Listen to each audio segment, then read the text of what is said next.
Breaking news YouTuber Mastan సాయిని పోలీసులు arrest చేశారు. నగ్న వీడియోల కేసులో పోలీసులు మస్తాన్ సాయిని అరెస్ట్ చేశారు. కోర్టు 14 రోజుల రిమాండ్ విధించింది. ఇక లావణ్య ఇచ్చిన ఫిర్యాదుతో మస్తాన్ తో పాటు ఖాజా అనే వ్యక్తిని కూడా అదుపులోకి తీసుకున్నారు పోలీసులు.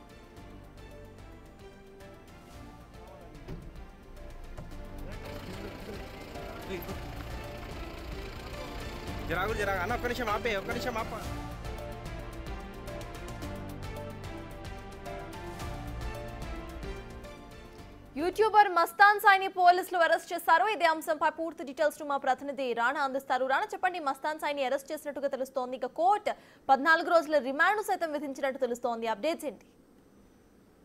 నిన్న రాత్రి పోలీసులు మస్తాన్ సాయిని అదుపులోకి తీసుకున్నారు. అదుపులోకి తీసుకున్న తర్వాత ఇప్పటికే లావణ్య ఇచ్చినటువంటి ఆధారాలు, మస్తాన్ సాయి దగ్గర ఉన్నటువంటి ఈ ఎలక్ట్రానిక్ గార్డ్ గేట్స్ అవన్నీ కూడా పోలీసులు స్వాధీనం చేసుకున్న తర్వాత వాటిలో ఏముంది ఏంటి అనేది కూడా పూర్తి స్థాయిలో కూడా అధికారులు పరిశీలించారు. దానితో పాటు లావణ్య కేసు పెట్టిన విధంగా ఎంతమంది అమ్మాయిల యొక్క వీడియోలు అందులో ఉన్నాయన్నదంతా కూడా ఒక క్లారిటీ అయితే పోలీసులకు వచ్చింది. దానికి సంబంధించిన ఎవిడెన్స్ అన్ని కూడా పోలీసులు సమర్పించడంతో నిన్న రాత్రి నుంచి ఇవాళ వరకు కూడా అతన్ని విచారించారు. విచారించిన తర్వాత అతని స్టేట్మెంట్ ని రికార్డ్ చేశారు.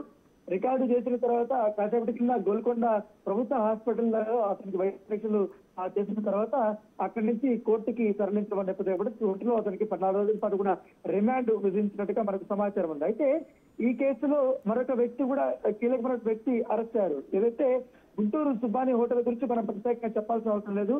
ఆ ఏరియాలో అత్యంత ఫేమస్ అయిన హోటల్. ఆ హోటల్ యజమాని కొడుకు ఎవరైతే ఉన్నారో ఖాజా, గతంలో మస్తాన్ సాయితో పాటు ఖాజా కూడా డ్రగ్స్ కేసులో అరెస్ట్ అయ్యారు. అరెస్ట్ అయ్యి అసలు వారిద్దరు కూడా బెయిల్ మీద వారు ఉన్నారు. అయితే వాళ్ళిద్దరు కూడా 2 రోజుల పాటు లావణ్య వాళ్ళ ఇంట్లో ఉండి ఆమెను బెదిరించి ఆమెకు సంబంధించిన హార్డ్ డిస్క్ కూడా తీసుకెళ్లడానికి వెళ్ళారు. ఆమెను చంపడానికి ప్రయత్నించారంటూ కూడా ఆమె కేసు పెట్టిన నేపథ్యంలో అతను కూడా ఈ కేసులో అరెస్ట్ చేసి జైలుకి తరలించినటువంటి నేపథ్యం అయితే కనపడుతుంది.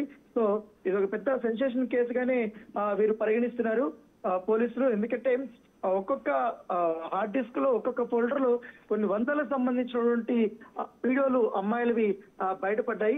సో అవంతా కూడా వాళ్ళు సేకరించారు.